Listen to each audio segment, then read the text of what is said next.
దేవునికి మహిమ కలుగును గాక. మే మాసమంతా మమ్మల్ని కాపాడి మరి సజీవ లెక్కలో ఉంచి నూతన మాసంలో అంటే జూన్ మాసంలోకి ప్రవేశింపజేసినాడు.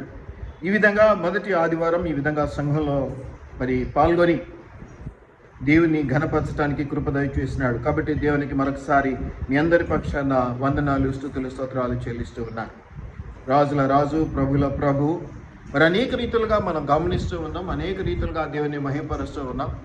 రాబోతున్నటువంటి రోజుల్లో ఇంకా ఎక్కువగా దేవుని ఘనపరుస్తాం, మహిమపరుస్తాం, దేవుని స్తుతిస్తాం. ఇందులో అనుమానం ఏమీ లేదు. కాబట్టి రాను రాను ఒక అలవాటుగా కాకుండా ఏ రోజుకు ఆ రోజుకు అది ఫ్రెష్, అది చాలా అప్పుడే ఆ దినమే ప్రారంభించబడింది అన్నట్టుగా, కొత్తది అన్నట్టుగా ఫీల్ అయిపోయి ప్రతి ఆదివారము లేదా ప్రతి సమయం అంటే దేవుని సన్నిధిలో గడపాల్సిన సమయాన్ని శ్రేష్టమైనదిగా ఉంచుకుంటూ ఉంటాం మనం. అంటే కొన్నిసార్లు అలవాటు అనేటువంటి మాటలో కొన్నిసార్లు నెగ్లిజెన్సీ వచ్చి కూర్చుంటుంది, అశ్రద్ధ వచ్చి కూర్చుంటుంది. ప్రతి ఆదివారం ఏం పోతామండి, ఏదో మొదటి ఆదివారం బళ్ళిస్తారు, పోదాంలేండి, లేకపోతే ఇంకేదో ప్రత్యేకత ఉంది, పండగ దినం అండి, పోదాంలేండి అనుకునే పండగ క్రైస్తవులు, స్పెషల్ క్రైస్తవులు కొంతమంది ఉంటారు. కానీ ప్రతి ఆదివారం ప్రత్యేకమైనది. ఇది మనము గమనించేది ఎప్పుడు ఏదో కొత్తగా వచ్చినటువంటి వారిలో చూడడం, ఇది చాలా సీనియర్స్లో చూస్తూ ఉంటాం. ఈ నెగ్లిజెన్సీ ఏదో కొత్తగా వచ్చినోడు కాదు, కొత్త వచ్చినోడికి కొత్త గొప్ప భయం ఉంటుంది. ఈ సీనియారిటీ ఈ యొక్క పరిస్థితుల్లో ఏమైపోద్దంటే, అలవాట్లు అయిపోయి ఏమైపోద్దంటే ఏముందిలే అన్నట్టుగా భావించి ఆ సమయాన్ని సద్వినియోగం చేసుకోకుండా వృధా చేస్తున్నటువంటి పరిస్థితులను మనం గమనిస్తూ ఉంటాం. అందుకనే మొన్న ఒక చోట నేను గమనించి సీనియారిటీ వల్ల ఏమీ ఒరగదు, సీనియారిటీ వల్ల కాదు, కానీ దేవునిలో ఎదగటము, దేవునిలో భద్రపరచబడటము, విశ్వాసంలో ఎదగటం అనేటువంటి అంశాల ద్వారానే మనం దీవించబడుతూ ఉంటాం. అందుకనే దేవుడు కొన్ని చోట్ల చెప్పాడు, కడపటి వారు మొదటి వారు అవుతారు, మొదటి వారు చివరికి వెళ్ళి కూర్చోవలసి వస్తుంది, కడపటి వారు అవుతారు.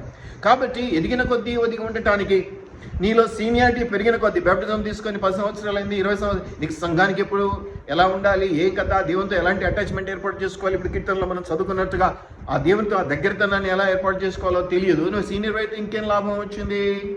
కాబట్టి మనం గమనిస్తే అక్కడ చెప్పినటువంటి వాక్యాన్ని కొంత జ్ఞాపకం చేసి నేను ఈరోజు వాక్యంలోకి వెళ్తాను. కాబట్టి విశ్వాసం ప్రధానమైనటువంటి అంశం. నువ్వు ఎదిగిన కొద్దీ, నీలో సీనియారిటీ పెరిగిన కొద్దీ, మొట్టమొదటిగా ఇతరులుగా మేము చూసేది, దేవుడు కూడా అదే చూస్తాడు. ఏం చూస్తామంటే, మరి ఎంత పెద్ద సీనియర్ అండి, 20 సంవత్సరాలు అయింది ఈయన దేవునిలో ఉండబట్టి, 30 సంవత్సరాలు అయింది ఈయన దేవునిలో ఉండబట్టి.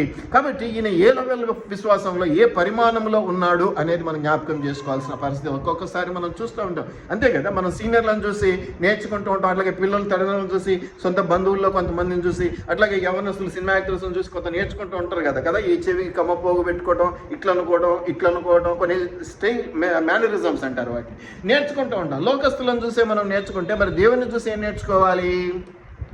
అది కూడా ఏంటి, నిన్న మొన్న వచ్చినట్టు అయితే కాదు కదా. నీవు సంవత్సరం అయిందండి, 2 సంవత్సరాలు అయిందండి. అందుకే మీకు తెలుసో లేదో, ప్రతి చోట ప్రతి సంఘంలో బ్యాప్టిజం అనగానే ఎగిరి గంతేసి కాళ్ళు కొట్టుకుంటూ ఉంటాడు పాస్టర్ గారు. ఎందుకంటే నేను 10 మందికి ఇచ్చా, నేను 20 మందికి ఇచ్చా. మన దగ్గర మీరు ఎప్పుడైనా గమనించారా? ఇంకొక 6 నెలలు ఆగు, ఇంకొక సంవత్సరం ఆగు అంట. వాడు నిలబడతాడో లేదో తెలియదు, బ్యాప్టిజం తర్వాత ఎక్కడికి వెళ్తాడో తెలియదు, ఎలాంటి ఆత్మీయ స్థితిగతులు కట్టుకుంటాడో మనకు అసలే తెలియదు. అట్టి స్థితిలో ఉన్న వాడిని మనం ప్రోత్సహించాలి నెపంతో ఈ బ్యాప్టిజం దాకా తీసుకొని రావటం అత్యవసరమైన పని అయితే కాదు. అవసరమైన పని, అందులో అనుమానమే లేదు, అవసరమే అదైతే. కానీ అత్యవసరమా అనేది కానే కాదు. ఎందుకంటే ఈరోజు మనం గమనిస్తున్నాం కదా, ఎంతోమంది బాప్టిజం తీసుకున్నటువంటి వారు 10 సంవత్సరాలు, 20 సంవత్సరాలు, 30 మొదట్లో ఉన్నటువంటి ఆనందం, మొదట్లో ఉన్నటువంటి జాగ్రత్త, మొదట్లో ఉన్నటువంటి ఆశ, ఆలోచన ఉండదు. చాలా చాలా చాలా చాలా చప్పబడిపోతూ ఉంటుంది. ఇక పుట్టుక క్రైస్తవులు అంటే చెప్పాల్సిన పని లేదు. అంటే వాళ్ళు కూడా ఎప్పుడో తరాలలో వాళ్ళు ఎప్పుడో పొందింటారు అనుకోండి, అది వేరే విషయం. వాళ్ళని చూసి మనం ఏమనుకుంటాం, ఇది ఇంతే ఇలాగే నడుస్తూ ఉంటుంది అనేటువంటి ఒక అభిప్రాయంలోకి వెళ్ళిపోయి మనం కూడా క్రైస్తవ్యానికి కీడుగా మారిపోతూ ఉంటాం. కాబట్టి మనం గమనించుకుంటే స్పిరిచువల్ ప్రమోషన్, ఆత్మీయమైనటువంటి అభివృద్ధి, ఆత్మీయమైనటువంటి ఎదుగుదల అనేది మనకు రావాలి అంటే ఖచ్చితంగా ఆఫీసుల్లో మనం చూస్తూ ఉన్నాం. సంవత్సరం ఏదో గవర్నమెంట్ ఆఫీస్ కదా, సంవత్సరం అవ్వగానే సంవత్సరం అయింది, ఇదిగో నీ ఇంక్రిమెంట్, ఇదిగో 4 సంవత్సరాలు అయింది, ఇదిగో నీ సీనియారిటీ ప్రకారం నీ ప్రమోషన్. అలా ఉండదు కదా. ప్రైవేట్లో చూస్తే ఎట్లుంటుందో ఒకసారి చెప్పాను నేను. ప్రైవేట్లో ఎట్లుంటుంది, దున్నుకుంటారు, నలుపుతారు, నలగొడతారు, విరగొడతారు, అంతా చేసి కూడా నీకు ఇస్తారన్న గ్యారంటీ లేదు. బాగా ఉపయోగించుకుంటారు కదా, మన ప్రైవేట్ ఉద్యోగాలలో చూస్తూ ఉంటాం. చివరికి వచ్చినాక మా వాడు ఉన్నాడు, వానికి ఇస్తున్నానే మనం అసలు పని చేసినాడు చివరికి. ఇవి సహజంగా జరుగుతూ ఉంటాయి. కాబట్టి మరి బయట ఇటువంటివి చూస్తున్నప్పుడు మరి ఆత్మీయంగా దేవునిలో ఉన్నప్పుడు ఈ యొక్క ప్రమోషన్, ఈ ఇంక్రిమెంట్, ఈ అభివృద్ధి, ఈ ఆశీర్వాదం, ఎదుగుదల కావాలంటే ఏం చేయాలి, ఎలా ఉండాలి, ఏమిటి, ఎలా, ఎందుకు, ఇటువంటి అంశాలను ఈరోజు గమనించుకుందాం. మొట్టమొదటి అయితే కీ పాయింట్, మనకి ఏదైనా ఎగ్జామ్ రాసిన తర్వాత ఇంతకుముందు ఏం లేదు, మళ్ళీ రిజల్ట్ వస్తేనే, ఇప్పుడు అట్లా కాదు, వారానికి 4 రోజులకు కీ రిలీజ్ చేస్తారు. కీ రిలీజ్ అవ్వగానే చెక్ చేసుకుంటే 70 మార్కులు వచ్చినాయి, 80 మార్కులు వచ్చినాయి, పర్వాలేదని అనుకుంటాం. దానికి కొంచెం అటు ఇట్లో ఏదో జరుగుద్ది. ఇప్పుడు కదా ఎగ్జిట్ పోల్స్ వస్తున్నాయి కదా, రేపొద్దున అవే సాధ్యమైనంత వరకు కొంచెం +-5, 10 వస్తాయని అంటున్నారు కదా. కొంతమంది చెప్పేస్తున్నారు కదా, ఇలా ఇంతమందికి ఇన్ని సీట్లు వస్తాయి అట్లాగనమాట. అట్లాగా ఈ కీ వచ్చినప్పుడు మనం కూడా అట్లాగా చెక్ చేసుకోవడానికి ఏముందో అది నీకే తెలుసు, ఇక నీకు ప్రభువుకే తెలుసు. బయటోడు ఏం చెప్తాడు, కాపరి కొంతవరకు బయట చూస్తాడు. నువ్వు సంఘానికి ఎలా వస్తున్నావు, ఏం చేస్తున్నావు, కూర్చున్నావు, బైబిల్ చదువుతున్నావా, ఎలా రెస్పాన్స్ ఉంది, నీ కళ్ళల్లో ఏముంది, చెవుల్లో ఏముంది, ఎలా వింటున్నావు, ఇవి గమనిస్తుంటాడు. కాబట్టి కొంత అవగాహన ఉంటుంది టీచర్ కదా స్టూడెంట్ మీద ఉన్నట్టుగా కదా, టీచర్లకు స్టూడెంట్స్ మీద ఉంటుంది కదా అవగాహన. ఈడు పరమం వద్దు సార్ చదవడు అంటారు. ఎందుకంటే తెలిసిపోద్ది వాడు కూర్చున్న స్టైల్ ఏంటో, వాడు వింటున్నటువంటి స్టైల్ ఏంటో. అలాగా మనం గమనించినట్లయితే ఆత్మీయ అభివృద్ధి, ఆత్మీయ ప్రమోషన్ మనకు దొరకాలి అంటే మొట్టమొదటిగా మనలో ఉన్నటువంటి విశ్వాస పరిమాణం ఏ లెవెల్లో ఉంది, మనం ఆరంభంలో మరి కొత్తగా దేవుళ్ళలోకి వచ్చినప్పుడు ఏ లెవెల్లో ఉన్నది, తర్వాత అంచెలంచెలుగా ఎలా ఉంది అని మీరు ఒకటి గమనించండి. ఎవరమైనా కొన్ని విషయాల్లో కోరిక, అంటే ఇప్పుడు నేనే చెప్తాను, ఎదగకపోయినా పర్వాలేదు, అక్కడే ఉన్నా పర్వాలేదు, ఎదిగితే మంచిది, ఎదగకుండా అక్కడే ఉన్నా పర్వాలేదు. మరి పడిపోయారు అనుకోండి, అది కొంచెం ఎబ్బెట్టుగా, కొంచెం నీచంగా, కొంచెం నీకు అంతే, ఏం చెప్పలేము దాని గురించి, అంతే నెగిటివే కదా అది. అలా కాకుండా కనీసం లెవెల్ మెయింటైన్ చేస్తున్నామన్నా కొంచెం పర్వాలేదులే ప్రభు, ఏదో నడుస్తుంది బండి నడిపియనిలే అనుకోండి. లేదు అభివృద్ధి చెందారు, మంచి విశ్వాసంలోకి వచ్చారు, అబ్బబ్బబ్బ ఇక మెచ్చుకోవచ్చు. ఎస్, అది దేవుడు కూడా సంతోషిస్తాడు, అందులో అనుమానమేమీ లేదు. కాబట్టి మనం గమనిస్తే అక్కడ కొన్ని మాటలు మనం గమనిస్తే, హబక్కుకులో ఒక మాట చూపించాను మన ఈ మధ్య 2:4 మనం గమనిస్తే, వారు యథార్థపరులు కాక తమలో తాము అతిశయపడుదురు, అయితే నీతిమంతుడు విశ్వాస మూలముగా బ్రతుకును. అంటే ఒక అభివృద్ధి చెందినటువంటి ఆత్మీయ జీవితం కలిగినటువంటి వాడు ఈ లోకపరమైనటువంటి జీవితాలు, అంటే నేను తింటున్నాను, నేను పడుకుంటున్నాను, నేను చూస్తున్నాను, వీటి వల్ల బ్రతకడట. దేని వల్ల బ్రతుకుతాడట? విశ్వాసము వలన. అంటే నీలో ఉన్నటువంటి విశ్వాసమే నీకు ఆక్సిజన్, నీలో ఉన్నటువంటి విశ్వాసమే నీకు ఎనర్జీ, నీలో ఉన్నటువంటి విశ్వాసమే నీకు ఇంక అన్నీ కూడా. కాబట్టి విశ్వాసము వలన బ్రతికే బిడ్డగా నువ్వు ఉన్నట్లయితే యు ఆర్ స్పిరిచువల్లీ స్ట్రాంగ్. అబ్బా, చాలా స్ట్రాంగ్ కదా. కూర్చుంటే విశ్వాసం, లేస్తే ఇది ఎందుకు జరగదు, అన్ని పాజిటివ్ మాటలు. ఎట ఫెయిల్ అవుతావురా, పాస్ అవుతావు పో, అరే ఇది ఎందుకు జరుగుద్దురా పోయి అంటాడు. విశ్వాసము. కాబట్టి ఆత్మీయంగా నువ్వు అభివృద్ధి చెంది ఉంటే, ఆత్మీయంగా నువ్వు బలపడి ఉంటే, దేవునితో దగ్గరతనం బాగా పెరిగి ఉంటుంది, అంతే కదా. ఈరోజు మన ఇద్దరం కొత్తగా ఫ్రెండ్స్ హలో చెప్పుకున్నాం, ప్రతిరోజు కలుసుకుంటున్నాం. ఈ ఫ్రెండ్షిప్ని డెవలప్ చేసుకునే ప్రయత్నం మనం చేసినట్లయితే ఒక నెల రోజుల తర్వాత ఇంటికి రాకూడదు, టీ తాగుదాం కదా జనరల్గా కదా, అది మొదలవుతుంది. అలా బయటికి వెళ్దామా సాయంత్రం, ఫ్రీనేనా, ఇలా ఫ్రెండ్షిప్ని డెవలప్ చేసుకుంటాం అసలు, అంతేనా కాదా? లేకపోతే నీ దారి నీదే, ఆడదారి అదే అంటే ఎప్పటికీ అక్కడ వేసిన గొంగలు అక్కడే ఉంటుంది. అలాగా ఉండకుండా ఉండటానికి మనం ప్రభుతో కూడా అటువంటి లింకప్ చేసుకుంటూ ఉంటాం. సిగ్మా బాండ్, పై బాండ్ అని చెప్పాను నేను. కాబట్టి దేవునితో అనుబంధాన్ని పెంచుకుంటూ ఉండాలి. అలా పెంచుకోవాలంటే విశ్వాస పరిమాణం పెరిగి తీరాలి. నీలో విశ్వాసం పెరగకుండా, విశ్వాసం తగినంతగా లేకుండా ఆయనతో ఎలా నమ్మకం, నీతో నాకు సరైనటువంటి స్నేహం చేయాలని అభిప్రాయమే లేకుండా ఉంటే, డాక్టర్ మంచోడని నేను అనుకోకపోతే ఎందుకు పోతే ఆయన దగ్గరికి, ఎంత పెద్ద రోగం వచ్చినా, పెద్ద రోగం వచ్చినా పోను, చిన్న రోగం వచ్చినా పోను, ఎందుకు పోను, నాకు ఆ డాక్టర్ అంటేనే సరైన అభిప్రాయం లేదు, మంచి అభిప్రాయం లేదు. ఒక డాక్టర్ మీద నాకు మంచి అభిప్రాయం ఉంది, దగ్గినా తుమ్మినా ఆయన దగ్గర కూర్చుంటే ఏమో తుమ్ములు వస్తున్నాయి చూడు, ఏదైనా మందు రాసి అంటారు. ఎందుకు? నాకున్న నమ్మకం. మనము దేవునితో కూడా అటువంటి అనుబంధాన్ని కలిగి ఉంటే అది దీవెనగా మార్చబడుతుంది. దానికి మూలమైనటువంటి పదం ఏంటి అంటే విశ్వాసము. కాబట్టి నీవు బాప్టిజం తీసుకుని 4 నెలలు అయింది, 5 నెలలు అయింది, 6 నెలలు అయింది, కొత్త క్షమాపణ అనేది కొంత లిమిట్ వరకే ఉంటుంది. 5 ఏళ్ళ తర్వాత కూడా నువ్వు అదే వంక చెప్తే దేవుడు ఎందుకు ఒప్పుకుంటాడు? కాపురు ఎందుకు ఒప్పుకుంటాడు? 5 ఏళ్ళ సీనియారిటీ కనిపిస్తుంది కదా కంటికి. నువ్వు 5 ఏళ్ళ సీనియర్ కదా, 10 ఏళ్ళ సీనియర్ కదా. ఇంకా నువ్వు కొంతమందిని చూస్తూ ఉంటావు, మేము ఆడ సంఘాలు కట్టించాం, ఈడ పోషించాం, ఆడ కాపుర్లను బలపరిచాం. ఏం లాభం? నీవు బలంగా లేవు కదా. అవి తప్పులని నేను అంటంలా, అవి మంచివే, అవి కావాల్సినవే, అవి తర్వాత కూడా చెప్తాను వాటి గురించి కూడా. ఇప్పుడైతే నీ పరిస్థితి ఏంటి? బలహీనంగా ఉన్నావు. నిన్ను చూసి ఇంకొకటి నేర్చుకునే స్థితిలో అయితే నువ్వు లేవు. నిన్ను చూసి ఇదిగో విశ్వాసం ఇలా ఉంటుంది, దేవుని బిడ్డలు ఇలా ఉండాలి అని చెప్పుకునేటువంటిది లేకపాయే. కొరింథీ పత్రిక అదే చెప్తాడు కదా, వాళ్ళని చూసి వీళ్ళని చూసి మనము ఇబ్బంది పడుతూ ఉంటాం, మనం కూడా అట్లా ఉండాలి ఆదర్శంగా అంటాడు. అవునా కదా? కాబట్టి వీటి పాటింపు, వీటి అనుసరణ, వీటిని అనుసరించి నడుచుకునేటువంటి పద్ధతి మన దగ్గర లేకపోతే 60 సంవత్సరాలు అయితేనేమి 70 సంవత్సరాలు అయితే ఏంది, నేను బతికేది కాదు చెప్పేది. బాప్టిజం తీసుకొని దేవునిలోకి వచ్చి ఎప్పుడు తీసుకున్నారు బాప్టిజం, ఎప్పుడు మీకు రక్షణ వచ్చింది? కొంతమంది అడుగుతుంటారు కొన్ని సంఘాలలో. ఒక 20 ఏళ్ళు అయిందండి, ఒక 30 ఏళ్ళు అయిందండి, ఒక 10 ఏళ్ళు అయిందండి నేను బాప్టిజం తీసుకొని, నా తల్లి సంఘం అండి, నా కాపు రండి అని చెప్పుకుంటూ ఉంటాం. ఎందుకో మనకి పరిస్థితి మళ్ళీ వాడిని చూసినప్పుడు మనకి ఎటువంటి అభిప్రాయం ఏర్పడాలి? ఒక ఉన్నతమైనటువంటి విశ్వాసంతో కలిగేటువంటి పరిస్థితి మనం చూడగలగాలి అతనిలో. అంతేనా? 6వ తరగతోడే, 10వ తరగతోడే. ఇప్పుడు గ్రూప్ 1 రాసేటోడే. గ్రూప్ 1 రాసేటోడిని తీసుకొచ్చి 6వ తరగతి పిల్లలతో కంపేర్ చేసి కూర్చోబెట్టడం అంటే కుదరదు. దేవుడు కూడా ఇవే గమనిస్తూ ఉంటాడు. మనం అలాగ ఎదగాలి, ఎంత చెప్పినా అది అంతే. ఇక మార్పు రాకపోతే మనం ఏం చేయలేం, కానీ చెప్పుకోవాలి కదా.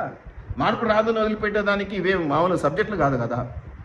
మ్యాథ్స్ భయం అనుకోండి, ఇప్పుడు ఏం చేస్తాము? ఇంటర్మీడియట్లో 10th క్లాస్లో భయపడి పాస్ అయినాం. 10th క్లాస్లో అయిపోయింది కాబట్టి పీడ మళ్ళీ తగిలించుకోండి. కాబట్టి ఏ సిఈస్ హెచ్ఈస్ ఆ వైపు వెళ్ళిపోతే మ్యాథ్స్ సరిగా ఉండదు కాబట్టి సరిపోద్ది, ఏదో ఒక యాంగిల్లో మనం వెళ్ళిపోతాం. అలా చేయటానికి ఇది కాదు కదా, స్పిరిచువల్ కాదు, అలా వీలు కాదు. కాబట్టి మనం ఏం చేయాలి, ఎలా ఉండాలనే అంశాలను ఈరోజు మనం గమనించుకుంటే, మొట్టమొదటి విశ్వాసం. అందుకే విశ్వాసము వలన, విశ్వాసం మూలముగా అనేటువంటి పదాలు చాలా ఉన్నాయి. వాటిని మనం గమనించినట్లయితే రోమీలకు రాసిన పత్రిక 1:16 కూడా మొన్న ఈ మధ్య నేను రెఫరెన్స్లు ఇచ్చాను, అవి కూడా గమనించండి. మొదటి అధ్యాయం 16వ వచనంలో మీరు గమనించినట్లయితే, రోమీలకు పత్రికలో మీరు గమనించినట్లయితే, రోమీలకు రాసినటువంటి పత్రిక మొదటి అధ్యాయం 16వ వచనంలో మీరు చూసినట్లయితే, నీవు సిగ్గుపడివాడను గాను ఏలయనగా నమ్ము ప్రతివానికి, మొదట యూదునికి గ్రీసు దేశస్థునికి కూడా రక్షణ కలుగజేయుటకు అది దేవుని శక్తి అయి ఉన్నది. ఎందుకనినా 17 చదువు. నీతిమంతుడు విశ్వాసం మూలముగా జీవించడం. నిజంగా దేవుని బిడ్డవైతే నువ్వు తినే తిండి కాదు నీకు బలం ఇచ్చేది, నీలో ఉన్న విశ్వాసం నీకు బలం ఇస్తుంది. మరి ఆ విశ్వాసం ఏ లెవెల్లో ఉంటుందని చెప్పగలగటానికి నువ్వు చర్చిలో ఏం చేస్తున్నావు, బయట ఏం చేస్తున్నావు, ఎలా బైబిల్ చదువుతున్నావు, నీ కార్యాలు ఎలా ఉన్నాయి చూస్తే తెలిసిపోద్ది కదా. పండును బట్టి చెట్టు ఏంటో చెప్పేయచ్చు కదా. అదే అన్నమాట. కాబట్టి జాగ్రత్తగా ఉండి, అంతేకాదు విశ్వాసం కలుగునట్లుగా దేవుని నీతి దాని యందు బయలుపరచబడుతుంది. విశ్వాసం మూలముగా అంతకంతకు విశ్వాసం అంటాడంటే విశ్వాసం అంతకంతకు పెరగదా ఉండాలి. 6 పాస్ అయ్యావు, 7 పాస్ అయ్యావు, 8 పాస్, ఫెయిల్ అయితే అది వేరే విషయం. కానీ పాస్ అయితే నేను మళ్ళీ 6లోనే కూర్చుంటానంటే ఒప్పుకోరు. ఏమంటారు? 7కు పోరా, ఇంకేం పాస్ అయినావు కదా అంట. కాబట్టి మనం గమనించుకోవాల్సిన విషయం ఏమిటంటే, దేవునిలో ఎదగటం, ప్రమోషన్, ఇంక్రిమెంట్, జీతం పెరగడం. ఏదైనా పని చేయంగానే 1 సంవత్సరం తర్వాత జీతం పెరిగితే బాగుంటుంది, ఇంకొంచెం ప్రమోషన్ వచ్చి మంచి ఉద్యోగం, మంచి పోస్ట్కి వెళ్తే బాగుంటుందని ఆలోచన చేస్తూ ఉంటాం, సహజం కదా. అలాగే దేవుని సన్నిధిలో దేవుని బిడ్డలుగా కూడా మనం చేసేటువంటి విషయాల్లో కొంచెం ఎదుగుదల, కొంచెం అభివృద్ధి, కొంచెం ఆశీర్వాదం ఉంటే బాగుంటుంది మనం అనుకోవాలి. మనం అనుకోవట్లేదు, దేవుడైతే అనుకుంటున్నాడు. దేవుడైతే నీ విషయంలో, నా విషయంలో ఎదుగుదల ఉండాలి, అభివృద్ధి ఉండాలి, ఆశీర్వాదం ఉండాలి, నువ్వు బలంగా ఉండాలి, బలపడి ఉండాలని కోరుకుంటూ ఉన్నాడు. నీవేం చేస్తున్నావు అంటే, ఎంతసేపు నా జిల్లా నేను గీరుకోవాలి, ఏదైనా నా అవసరత నేను తీర్చుకోవాలి. అది కావాలి ప్రభా, ఇది కావాలి ప్రభా, ఇది కావాలి ప్రభా, ఇది కావాలి ప్రభా, నా పిల్లల ప్రభా, నాది ప్రభా, ఇంతే తప్ప నీకేం కావాలి ప్రభా, నీకేం చేస్తే బాగుంటుంది? మరి పిలుచుకున్నావు కదా, నీ ఆఫీసులో ఉద్యోగం ఇచ్చావు కదా, విశ్వాస అనే ఉద్యోగం. మరి ఆ ఉద్యోగానికి తగిన పని ఏంటి నాకు చెప్పు, నేను చేస్తా. దాని ద్వారా నేను నీకు ప్రీతి పాత్ర, ఇష్టమైన వాడిగా మారిపోతా. ఇష్టమైన వాడిగా మారిపోతే నువ్వు ఏం అడిగినా ఇస్తావు, ఏం అడగకుండా కూడా ఇస్తావు. ఆయన ఇష్టలు నిద్రించుతుండగా, ఆయన ప్రియులు నిద్రించుతుండగా ఆయన చేసే దేవుడుగా ఉంటూ ఉన్నాడు. కాబట్టి ఒక్కసారి ఆ ఇష్టాన్ని బలపరుచుకుంటే, ఆ ఇష్టాన్ని పెంచుకుంటే దేవుడు ఏమైనా ఇవ్వడానికి సిద్ధం. మనుషులు మనమైనా అంతే, ఇష్టం పెరిగితే ఏమైనా ప్రాణం పెట్టడానికి కూడా మనము సిద్ధపడుతూ ఉంటాం. అలాగే మనము చూసినట్లయితే విశ్వాసం మూలముగా అంతకంతకు విశ్వాసం అనేటువంటి మాట మనం చూస్తున్నాం. గలతీ 3:11 కూడా మనం చూస్తూ ఉన్నాం. సో మొట్టమొదటి పాయింట్, విశ్వాసంలో అభివృద్ధి చెందాలి అనేది నా యొక్క పాయింట్. దాన్ని నేను మీకు చూపిస్తూ ఉన్నాను. గలతీ 3:11.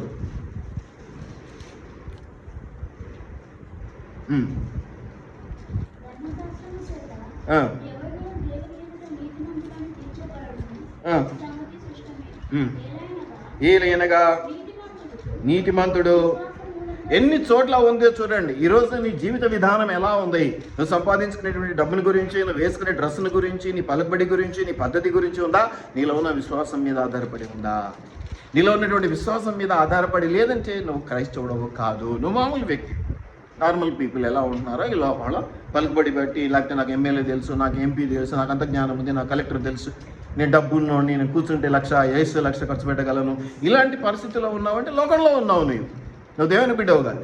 దేవుని బిడ్డవు అయితే నీలో ఉన్నటువంటి గొప్పతనం దేన్ని బట్టి బయటకు వస్తుంది అంటే నీలో ఉన్న విశ్వాసమును బట్టి బయటకు వస్తుంది. నీలో ఉన్నటువంటి విశ్వాసమును బట్టి అది బయటకు వస్తుంది అనేది మనం అనేక చోట్ల చూస్తూ ఉన్నాం. దయచేసి జ్ఞాపకం పెట్టుకోండి, దేవుని విషయాల్లో అనేకం ఉన్నాయి. మరి చాలా సమయం అయిపోతుంది కాబట్టి త్వరగా వాటిని ముగించుకునే ప్రయత్నం చేద్దాం. హెబ్రీలు 10:38, రోమా 10:17, అపోస్తల కార్యములు 10:1, 2, 3, 5, 6, 11వ అధ్యాయం 13వ వచనం, 14వ అధ్యాయం 7 నుంచి 10 వచనాలు కూడా ఈ యొక్క విశ్వాసము ఉండాలి.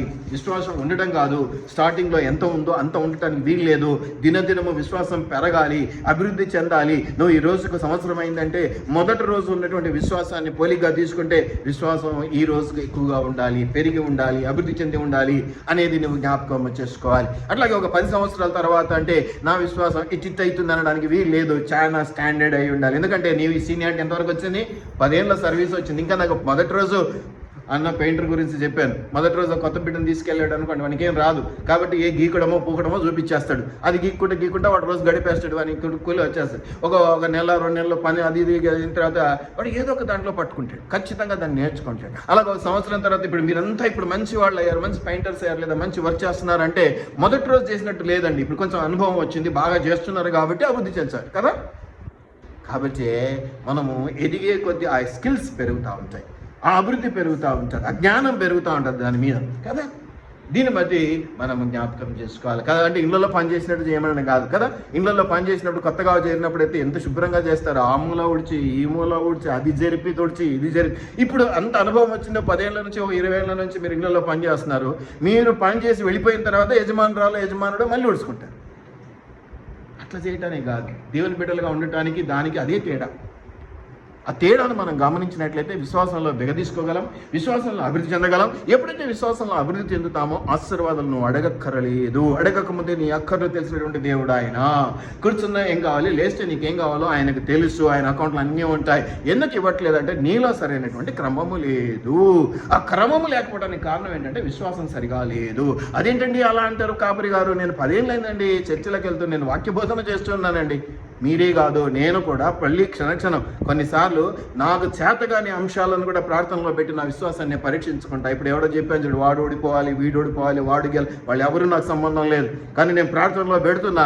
ఎన్ని జరుగుతాయో ఎన్ని జరగవో దాన్ని బట్టి నా విశ్వాసం పెరగడానికి మూలంగా దాన్ని నేను జ్ఞాపకం చేస్తాను. మొట్టమొదటిలో స్టార్టింగ్ డేస్లో నా విశ్వాసాన్ని నేను అభివృద్ధి పరుచుకున్న న్యూస్ పేపర్ చూస్తే అక్కడ వాళ్ళకి బాగలేదు, ఇక్కడ వీళ్ళకి బాగలేదంటే వాళ్ళని ప్రార్థనలో పెట్టి ప్రభువా రేపు ఈ పార్టీకి మళ్ళీ ఇదే న్యూస్ పేపర్లో వాళ్ళకి సహాయం దొరికింది అనేది నేను చదవాలి అని ప్రార్థన చేసేవాడిని. అలా ప్రార్థన చేసినప్పుడు నాకు తప్పక మరుసటి రోజు ఆ పేపర్లో ఆ న్యూస్ కనిపించేది. ఎంఆర్ఓ ఆఫీస్ నుంచి వెళ్ళారు, అక్కడ ఎవరికో సాయం చేశారు, లేదా ఇక్కడ ఎవరో ఎమ్మెల్యే వెళ్ళాడు సాయం చేశాడు అనేటువంటి న్యూస్ నేను చూసేవాడిని.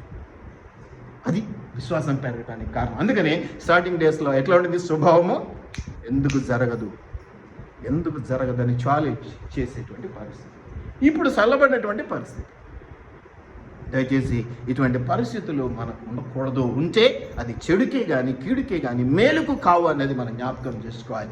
అనుదినము నువ్వు తింటున్నావు అంటే శరీరం అభివృద్ధిపరచబడాలి. అలాగే నువ్వు ఆత్మీయంగా బలపడుతున్నావు అంటే నీలో విశ్వాసం పెరిగి ఉండాలి. ఇంకా బొటాబొటిగానే ఉంది నీ విశ్వాసము అంటే అర్థం ఏమిటంటే నువ్వు ఏదో పైకి డాంబికంగా బెలూన్ లాగా ఉబ్బిపోయావు, కానీ చిన్న రంధ్రం బట్టి మొత్తం గాలి అవచ్చు. అలా ఉండకూడదు. వాపు కాదు, బలం అవసరము. వాపు ఏముందండి, ఈరోజు ఇంతలా అయిపోద్ది, రేపటికి తగ్గిపోద్ది. ఇంకా వాపు ఉన్నంత మనకు బాధని నొప్పి కలుగుతూ ఉంటుంది. అదే బలం ఉందనుకోండి ఎలా ఉంటుంది? విశ్వాస బలమును మనము తీసుకోవాలి. కాబట్టి ఇలాంటివి అనేకం ఉన్నాయి. ఎందుకు ఇవన్నీ కాడ అంటే మరి లూకాసు వార్త 4:18 ఒక మాట ఉంది, మీరు గమనించినట్లయితే. ఎందుకు ఇలాగా అంటే నీవు కాదు, నీవు ఒక్కడివి కాదు. లూకాసు వార్త 4:18 ఒక మాట ఉంది, మీరు గమనిస్తే చూడండి ఏమైనా ఉంది అక్కడ. అమ్మా ఏంటంటమ్మా? ఇప్పుడు చూడండి, నీవు బాప్టిజం తీసుకున్నావు, దేవునిలోకి వచ్చావు, రక్షించబడ్డావు అంటే దేవుని ఆత్మ నడుపుదల, అంటే దేవుని ఆత్మ నీలో ఉంది. అందుకని తెస్సలోనికే పత్రికలో ఒక మాట ఉంది, ఏమంటాడంటే ఆత్మను ఆర్పకుడి అంటాడు. ఇప్పుడు ఆత్మ నీ దగ్గర ఉండినప్పుడు మరి ఆత్మను ఉపయోగించుకుని ఎదిగే ప్రయత్నం, అభివృద్ధి చెందే ప్రయత్నం చేస్తున్నావా? మరి దానికి మొదటి తూనిక, మొదటి కొలత, మొదటి రాయి, మెజర్మెంట్ రాయి ఏంటి? విశ్వాసమే కదా. ఆత్మ నీతో ఉన్నాడు, విశ్వాసం ఏమో డౌన్ అవుతుంది. దేవుడు ఏం చెప్తున్నాడు? పరిశుద్ధాత్ముడు నీతో ఉన్నాడు, నేను నీకు ఇచ్చాను సహాయకారిగా, చెప్పాడు కదా, నేను వెళ్ళి మీతో కూడా ఉండుటకు పంపిస్తానన్నాడు, పంపించాడు. ఇప్పుడు మన దగ్గర ఉన్నదంతా పరిశుద్ధాత్ముడే. మరి పరిశుద్ధాత్ముడు నీతో ఉండినప్పుడు నీవు ఆత్మీయంగా ఎదుగుతున్నావు అంటే మొట్టమొదటి సాక్ష్యం ఏమిటి? విశ్వాసం పెరగాలి, అంతేనా? విశ్వాసం పెరగట్లేదు, ఆత్మ అయితే నీలో ఉంది. నీతో సీనియారిటీ అయితే పెరుగుతానే ఉంది. చెట్టుకు, చేమకు, కుక్కకు, నక్కకు కదా ఏజ్ వచ్చినట్టు వయసు పెరుగుతానే ఉంది. What's the use of that? దానివల్ల ఉపయోగం ఏమిటి? దానివల్ల ఉపయోగం ఏంటి? ఇది మనం గమనించుకుంటే దేవునిలో భద్రపరచబడతాం. ఎప్పుడైతే ఆయన క్రమంలో, ఆయన క్రమశిక్షణలోకి వచ్చేస్తామో ఏ మాత్రం వెనుకడుగు వేసేటువంటి వాడు, అడగక ముందే మన అక్కర్లు తెలిసినటువంటి వాడు, అడగక ముందే మనకు సహాయం చేసేటువంటి వాడు ఆయన. అడగక ముందే సాయం చేస్తాడని అప్పనంగా అయితే చేయడు. ఏదో ఫ్రీగా ఇవ్వాలి కాబట్టి తీసుకోపో అనే దానికి లేదు. ప్రతి దానికి లెక్క ఉంటుంది ఆయన దగ్గర, ప్రతి దానికి లెక్క అప్పగించాలి. నోటి మాటకు సైతం లెక్క అప్పగించాలని ఉంది వాక్యంలో. నువ్వు మాట్లాడే ప్రతి మాటకు లెక్క ఉంటుంది. అది కూడా చెప్తున్నటువంటి దేవుడు నీకు ఇచ్చే ఆశీర్వాదాల విషయంలో మాత్రం లెక్క చూసుకోడు. ఎప్పుడు చూసుకోడు? నీలో క్రమము అక్రమము కాకుండా నువ్వు దేవుని బిడ్డగా ఎదుగుతూ ఉన్నప్పుడు, నా బిడ్డల గురించి నేను ఎట్లన్నా నేను చేసుకుంటా, పక్కింటి వాళ్ళు కూడా వస్తే ఏం చేస్తాను? ఎంత పెట్టాలో అంత పెట్టి పంపిస్తాం. ఉన్నదంతా ఊడ్చైతే పెట్టను కదా. ఇది మనం గమనించుకోవాలి. కాబట్టి దేవుని ఆత్మ నీతో కూడా నాతో కూడా ఉన్నప్పుడు, మరి 20 సంవత్సరాలైంది, 30 సంవత్సరాలైంది, 10 సంవత్సరాలైంది బాప్టిజం తీసుకున్నాను చెప్తూ ఉన్నప్పుడు నీలో ఆత్మ అభివృద్ధి ఎంతవరకు ఉన్నది, నీలో పరిశుద్ధాత్మని శక్తి ఎంతగా నింపబడుతూ ఉన్నది, ఎంతగా నీవు ఆత్మలో ఎదుగుతున్నావు అనేది మనం జ్ఞాపకం చేసుకోవాలి. మీరు ఒక పత్రికలో మీరు గమనిస్తే, యోహాను మొదటి పత్రికనా రెండవ పత్రికనా చూడండి, అది 3వ పత్రికలో మీరు చూస్తే 2వ వచనాన్ని మీరు గమనిస్తే, ప్రియుడా నీ ఆత్మ వర్ధిల్లుచున్న ప్రకారము నీవు అన్ని విషయములలో వర్ధిల్లుచు సౌఖ్యముగా ఉండవాలని ప్రార్థన చేయిస్తున్నాను. ఇక్కడ దేవుని ఆత్మ చెప్పట్ల, నీ ఆత్మ అంటే మనలో ఉన్నటువంటి మామూలు మన ఆత్మ దేవునిలో ఎదిగినంత కాలము, దేవునిలో అభివృద్ధిపరచబడినంత వరకు, దేవునిలో ఆ ప్రేమను పొందుకున్నంత వరకు, దేవుని యొక్క విశ్వాసాన్ని నింపుకున్నంత వరకు నీవు సౌఖ్యముగా, సంతోషముగా, గొప్ప దీవెనతో ఉంటావు అనేది చెప్తా ఉన్నాడు. కాబట్టి నీ ఆత్మ దేవుని ఆత్మ మమేకమై ఒక్క ఆత్మగా మార్చబడాలి, వేరువేరుగా ఉండకూడదు. అట్టి పరిస్థితి నీకుంటే ఇక నీకు ఎదురే ఉండదు. ఏది చెప్తే అది జరగాలి. ఎందుకంటే పలికేది నువ్వు కాదు కదా, నీ ఆత్మతో ఇంకెవరు ఉన్నారు? పరిశుద్ధాత్ముడు ఏకమే ఉన్నాడు. పలికేది నువ్వు కాదు, పలికించేవాడు ఆయన. నీ నోట పలుకుతున్నావంటే నువ్వు కాదు పలికేది, పలికించేవాడు నీలో ఉన్న పరిశుద్ధాత్ముడు. కాబట్టి జరగకుండా ఏమైతుందండి? పరిశుద్ధాత్ముడు పలికిన మాటకు ఎదురున్నదా అండి? జరగకుండా ఉన్నదా? జరగకుండా ఉన్నదా? దయచేసి జ్ఞాపకం పెట్టుకోండి. ప్రేమైనటువంటి దేవుని బిడ్డలారా, నీవు సీనియరు, నీవు చాలా గొప్పగా ఉన్నావు, ఇందులో అనుమానం ఏమి లేదు. కానీ ఆత్మీయంగా నీ పరిస్థితి ఏమిటి? ఆత్మీయంగా నువ్వు వర్ధిల్లుతున్నావా? ఆత్మీయంగా నువ్వు గొప్పగా ఉన్నావు, లోకపరంగా నువ్వు సంపాదించుకుంటూ ఉండవచ్చు, నువ్వు ఏదేదో డబ్బులు, లేకపోతే హై పొజిషన్లు, మంచి బట్టలు, కార్లు, బంగ్లాలు అవన్నీ జరుగుతుండవచ్చు. అవన్నీ నువ్వు ఇక్కడ వదిలిపోవాల్సిందే, నీవేవే పరలోకానికి తీసుకుపోయేటివి కాదు. కానీ నువ్వు పరలోకానికి తీసుకుపోయేటివి, అక్కడ నీ స్థానాన్ని పదిలపరిచేది ఏంటంటే దేవునితో నీకున్నటువంటి సత్సంబంధము. నువ్వు వెళ్తున్నదే దేవుని సన్నిధికి, దేవునితో నీకు సరైనటువంటి సంబంధం లేదు. ఒక అట్లా మామూలు చూస్తుంటే ఒక అట్లా పొరుగువాడు, లేకపోతే తెలిసినోడు, ఏదో బస్సు ప్రయాణంలో కదా గంట సేపు హలో అనుకుంటాం కదా, పక్కన కూర్చొని అలా ఉందనుకోండి friendship. What is the use? దానివల్ల ఉపయోగం ఏంటి? ప్రాణము పెట్టినంతగా ప్రేమించాలనే మాట మనం అనేక చోట్ల చూస్తాం. ఎందుకంటే ఆయన కూడా మన కోసం ప్రాణం పెట్టినంతగా ప్రయాసపడ్డాడు కాబట్టి అనేది మనం గమనిస్తూ ఉన్నాం. కాబట్టి ఎలా ఉన్నాం, ఏం చేస్తున్నాం, ఎందుకు వెళ్తున్నాం అనే మాటల్లో ప్రధానమైనటువంటి అంశం విశ్వాసం అనేది నేను మీకు జ్ఞాపకం చేశాను. అలాంటి అంశాలు చాలా ఉన్నాయి. అయితే మనం ఇంకా చేయవలసిన పనులు అనేకం ఉన్నాయి. మరి చేయవలసిన పనులు ఏంటంటే మొట్టమొదటిగా మనం గమనించినట్లయితే, మరి విశ్వాసంతో ఉంటే చాలా, అది జరుగును గాక, ఇది కాక. ఎందుకంటే 4 రాళ్ళు వేసి ఏదో ఒక రాయి గూట్లో పడుతుంది కదా, అంతేనా విశ్వాసం అంటే? వీటితో పాటు కొన్ని పనులు మనం గమనిద్దాం. మొదటి తెస్సలోనికైలో మీరు గమనించినట్లయితే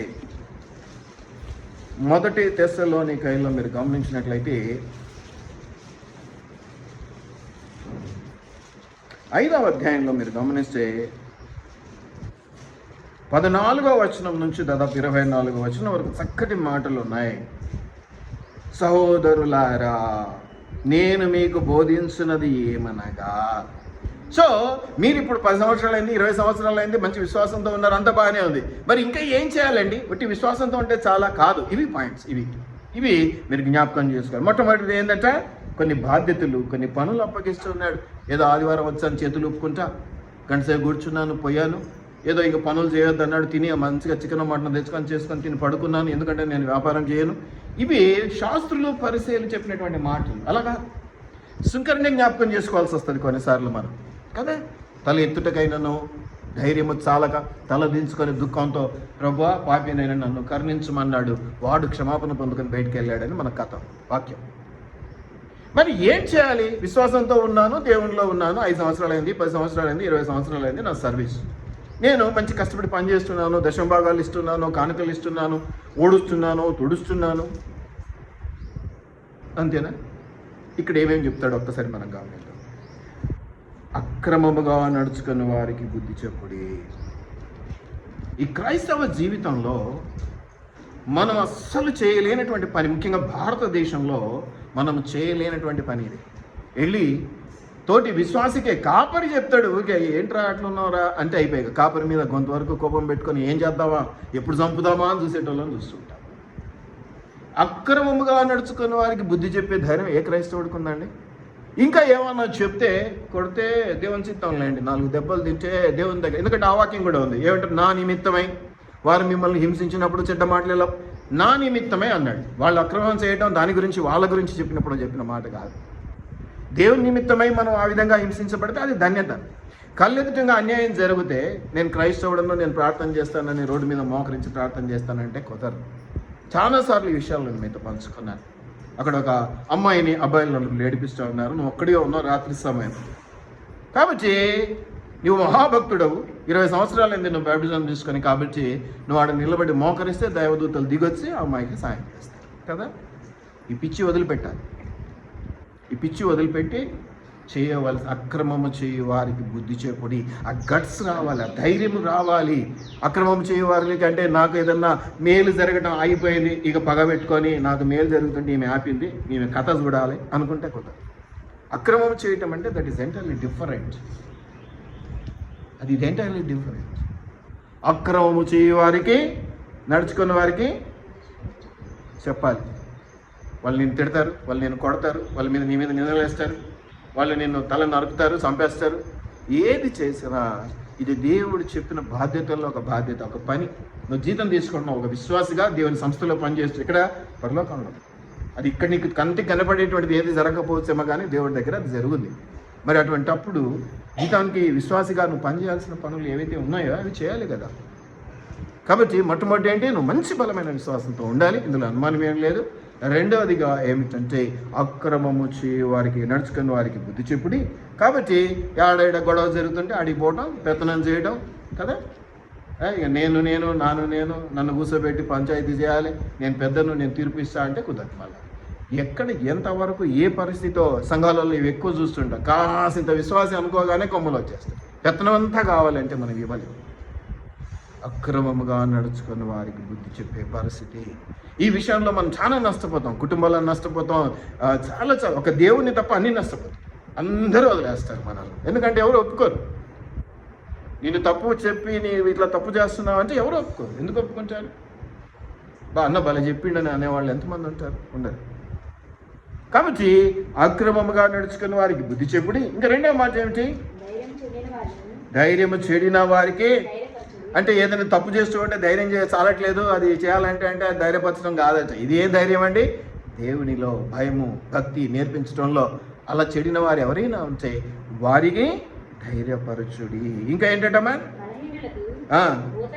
ఊతనీయుడి, బలహీనులకు. ఇవన్నీ కూడా 2 రకాలుగా ఆలోచన చేయండి. ఒకటి ఫిజికల్గా, 2 స్పిరిచువల్గా. స్పిరిచువల్గా కూడా కొంతమంది బలహీనులు ఉంటారు. వాడి దగ్గరికి వెళ్ళి వాక్యం ఇట్లా, వాక్యం అట్లా, అది ఇట్లా జరగొద్దు కదా, ఎందుకు చెప్తారో నువ్వు కూడా ఎప్పుడో ఒకసారి పడిపోయేటోడివే. నువ్వు పాటించి వాడికి చెప్పు, వాడికి అర్థమవుతుంది కొద్ది గొప్ప. వాడు బలహీనంగా ఉన్నాడు, ఇప్పుడు కొంచెం దయదలుచు చాలు. వాడి బలహీనతను అడ్డం పెట్టుకొని వాడు బలహీనుడు, నేను 2 ఏళ్ళు అయింది, నేను ఇంత బలంగా తయారైపోయినా అనడానికి వీలు లేదు. ముందొచ్చిన చెవుల కంటే అమ్మా వెనకొచ్చిన కొమ్ములు వాడి జాగ్రత్త. ఎప్పుడో ఒక రోజు వాడి ద్వారానే నీకు బుద్ధి చెప్పించే పరిస్థితులు తీసుకొచ్చి పెడతాడు దేవుడు. కాబట్టి ఈ విషయాలను జ్ఞాపకం పెట్టాలి. ఇప్పుడు నువ్వు మంచి విశ్వాసవి, మంచి సీనియరు, ఏమేమి చేయాలట? అక్రమంగా నడుచుకున్న వారికి బుద్ధి చెప్పాలట, ధైర్యం చెడిన వారికి ధైర్యం చెప్పాలట, బలహీనులకు ఊతమీయడం అంటే సపోర్ట్ చేయండి. ఊతమివ్వటం అంటే యూ హ్యావ్ టు సపోర్ట్. ఏదో మాట తీరుగా కాదు కదా. ఎవడో వచ్చాడు చాలా బలహీనంగా ఉన్నాడు, విపరీతంగా ఆకలి అవుతుందని చెప్తున్నాడు, అని కూర్చోబెట్టి దేవుడి వాక్యం జీవాహారము, దేవుని వాక్యం స్వస్థతనిస్తుంది, దేవుడు దిగొచ్చినట్టు ఉంటుంది కాదు. ముందు పిరికెడు సద్దన్నం పెట్టి వాడికి కొంచెం నెమ్మది తెలిపి రాని, అప్పుడు కూర్చోబెట్టి దేవుని వాక్యం చెప్పు. ఈ జ్ఞానం సరిగా అవ్వట్లేదు. జ్ఞానం ఇది ఎంతసేపు ఉన్నట్టు అంటే ఇప్పుడు ఒకసారి చెప్పాలంటే క్రైస్తవుల్లో కూడా మూఢత్వం కలిగినటువంటి క్రైస్తవులు కొంతమంది తయారైపోతూ ఉన్నారు. మూఢత్వం వేరు, మూఢ భక్తి వేరు, నిజమైన భక్తి వేరే. అలాగని నిజమైన భక్తి మూఢ భక్తి కంపేర్ చేసుకుంటే అసలు భక్తే లేదు అనుకోవడానికి, వీడింది అసలు భక్తే లేదు కదా వీడికి అని అనుకున్నట్టు ఉంటుంది పరిస్థితి. కానీ నీకంటే బలంగానే ఉంటాడు వాడు.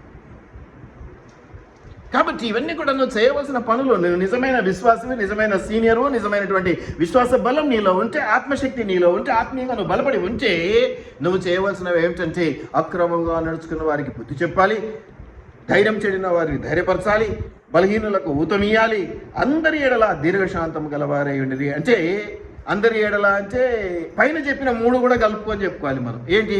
ఒకవేళ అక్రమం చేసేవాళ్ళు నీకు జత అయ్యారు, వారి పట్ల కూడా ఏం చేయాలట అమ్మా? కింద పాయింట్ తీసుకొచ్చి కలుపు, దానికి కింద పాయింట్ తీసుకొచ్చి కలుపు. అందరి ఎడల దీర్ఘశాంతము కలవారయ్యండి. నువ్వు బుద్ధి చెప్పాలి, కానీ కోపంగా కొట్టడానికి వెళ్ళి కాదు, దీర్ఘశాంతంతోనే చెప్పాలి. అది తప్పురా భయ్. వాళ్ళు నిన్ను నిందిస్తారు, నీ మీదకి వస్తారు, నిన్ను చింత్రహింసలు పెడతారు, చెమడాలు ఒడుస్తారు, తోలు తీస్తూ ఉంటారు. అయినా చెప్పాల్సింది ఏంటంటే నేను నీ తోలు తీస్తానని కాదట. ఏం చెప్పాలట? తప్పేరా భయ్, నువ్వు నన్ను ఏం చేసినా, నీ వల్ల నాకు ఎంత కీడు జరిగినా నేను చెప్పాల్సింది ఇదే. ఏంటి? నువ్వు ఆ విషయంలో తప్పు చేశావు. కాబట్టి వీటి విషయంలో దీర్ఘశాంతము గలవారయ్యుండి. ఎవడును కీడులకు ప్రతి కీడు చేయవద్దు. ఎవరికి చెప్తున్నాడు? ఇవన్నీ సీనియర్లకు చెప్తున్నాడు. ఆత్మీయంగా మేము బలపడ్డాం, 10 సంవత్సరాలైంది నేను బ్యాప్టిజం తీసుకొని, దేవునిలో చాలా బలంగా ఉండా అని చెప్పుకునేటువంటి వాడికి ఇదిగో నువ్వు చేస్తున్నావేమ్రా భయ్ ఇవన్నీ కూడా అని అడుగుతున్నాడు దేవుడు అని నేను అనుకుంటున్నా. ఈరోజు ఇవన్నీ నువ్వు చేస్తున్నావా? ఏదో ఆదివారం బలవంతంగా పోకపోతే కాపరి ఫోన్ చేస్తాడనో, పోకపోతే పక్కింటోళ్ళు ఏమనుకుంటారో, ఇట్లా ఆదివారం కూడా చర్చికి బుర్ర పోయి వీళ్ళేం క్రైస్తవులా అనుకుంటారేనో, లేదంటే క్రిస్మస్ అప్పుడు వస్తే కబక్కిన నాలాంటి నోటు దురుస్తున్నాడు ఏమంటాడు, వీళ్ళు పండగ కోసం వచ్చేటోళ్ళు క్రైస్తవులు అంటాడేమో, వచ్చే వాళ్ళను దేవుడు పక్కన పెట్టేస్తాడు. కాపరి కాదు పక్కన పెట్టాడు, దేవుడే పెట్టేస్తాడు. దయచేసి జ్ఞాపకం పెట్టుకోండి ప్రేమైనటువంటి దేవుని బిడ్డలారా, కీడునకు ప్రతి కీడు ఎవరికైనా చేయకుండా చూచుకొనుడి. వీటికంటే ముందు ఇంకా చాలా చెప్పాడు పైన కూడా, కానీ అవన్నీ పక్కన పెడదాం.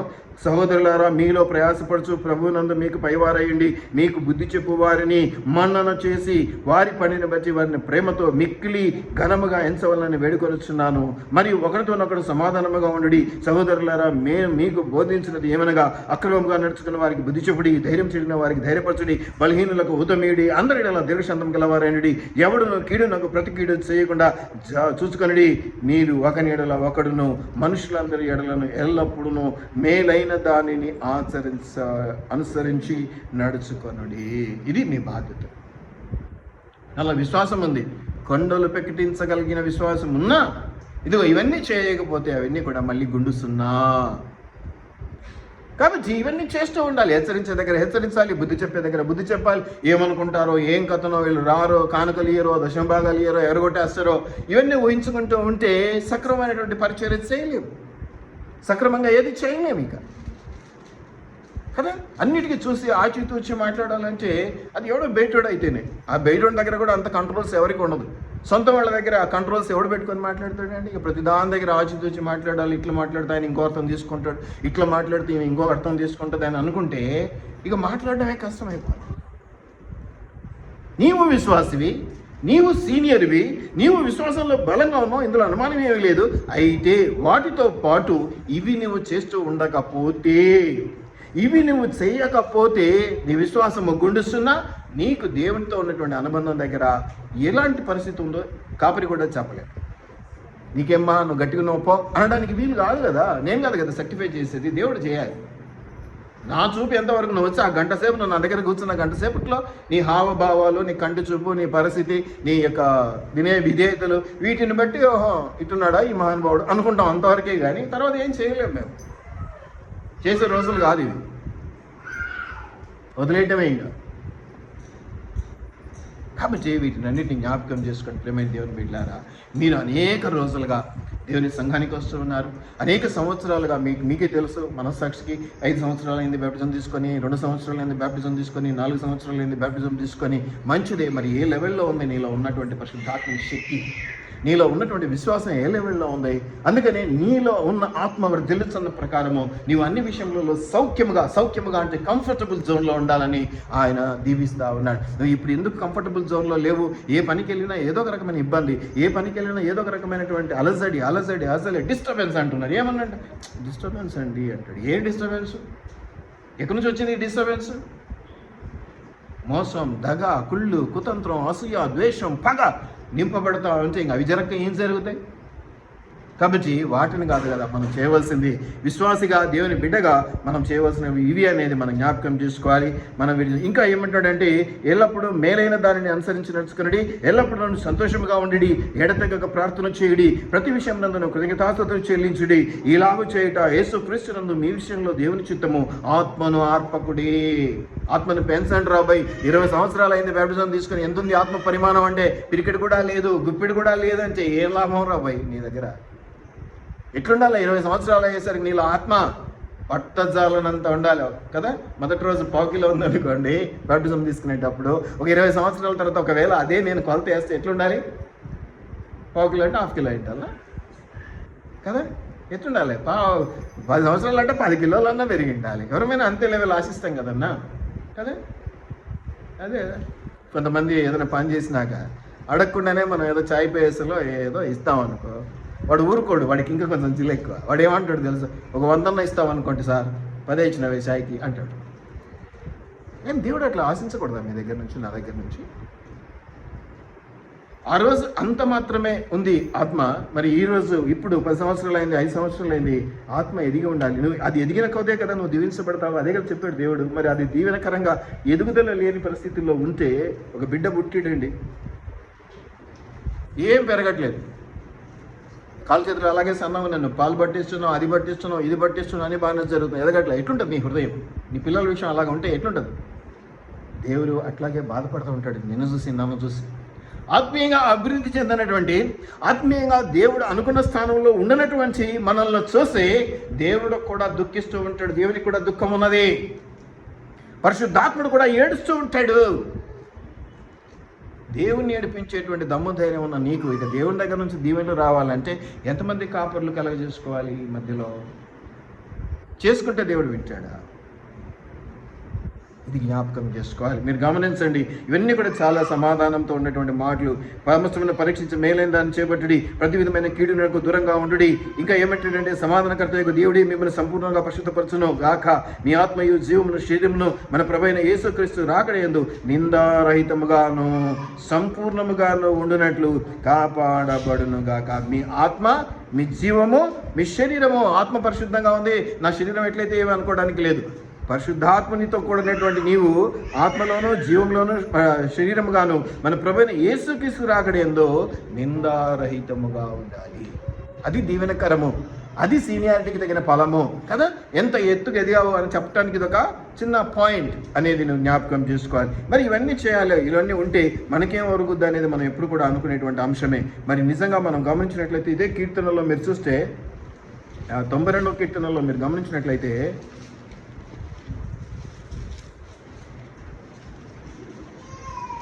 92వ కీర్తన మీరు చూసినట్లయితే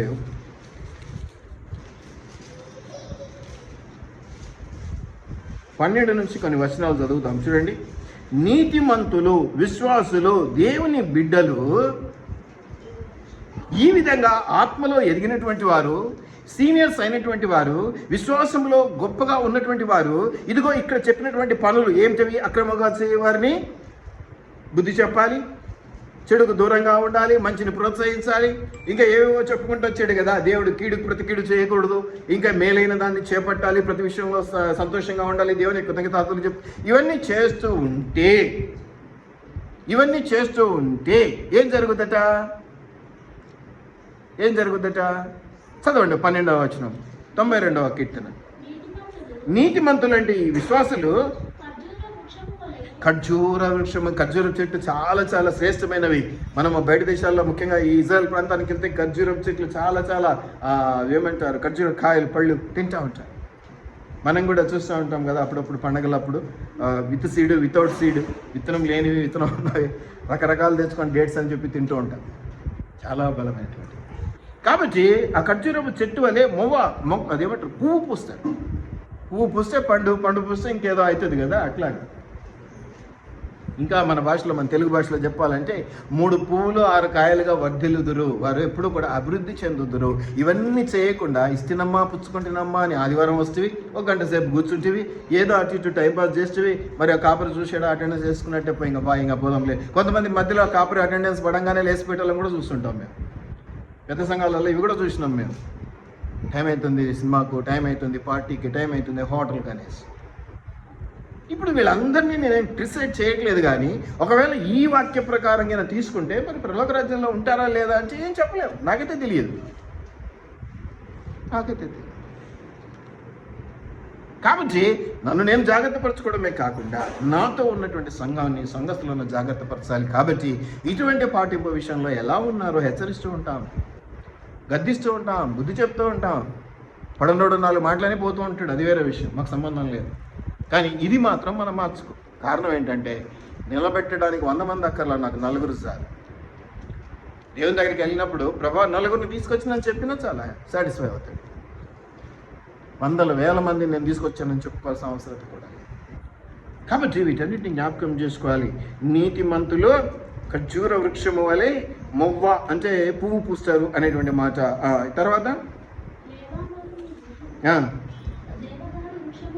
లీబనోను మీది దేవదారు వృక్షము వలె వారు ఎదుగుదురు. లెబనోను మీది అంటే ఆల్రెడీ లెబనోన్ అంటే పెద్ద కొండ, అది దాంట్లోనూ లెబనోను వృక్షాలు అంటే ఏంటో తెలుసా, 10-12 మంది మీరు ఆ చేతులు పట్టుకుంటే ఆ మొదలు చుట్టడం కూడా కష్టం. ఇంకా దాంట్లో నుంచే బస్సు రూట్లు వేస్తారు, ట్రైన్ రూట్లు వేస్తారు, అంత పెద్ద ఉంటుంది చెట్టు, అది అంత బలంగా తయారవుతారు. లెబనోను వృక్షం, మళ్ళీ దాని మీద దేవదారు వృక్షం వలే ఏమవుతారంటమ్మా, ఎదుగుదురు.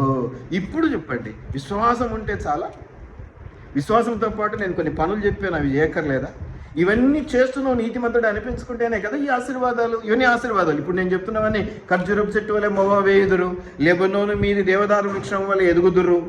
ఇవన్నీ నువ్వు చేయకుండా, నువ్వు విధేయత చూపించకుండా, నేను అట్లా అనుకుంటే గాలే, నేను ఇట్లా అనుకుంటే గాలే,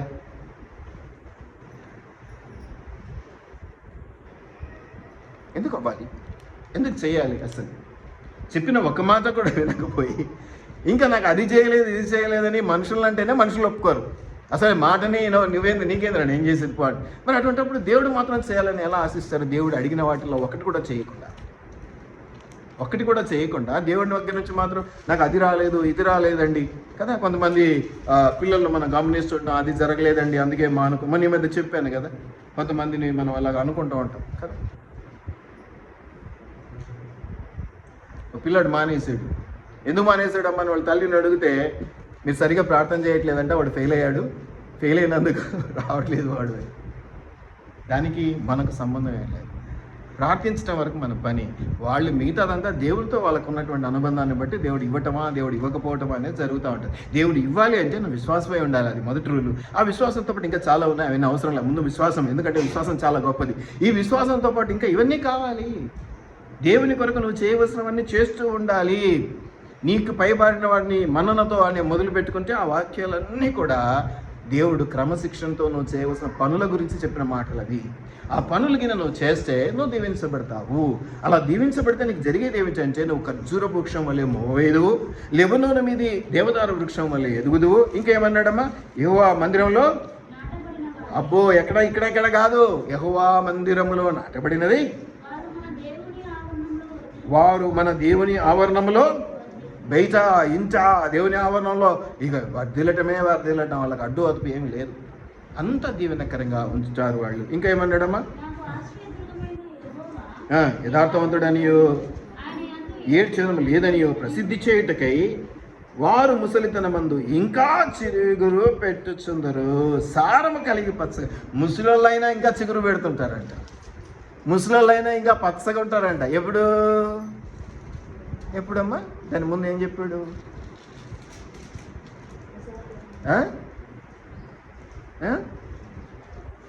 ఇప్పుడే చదువుతారు కదమ్మా.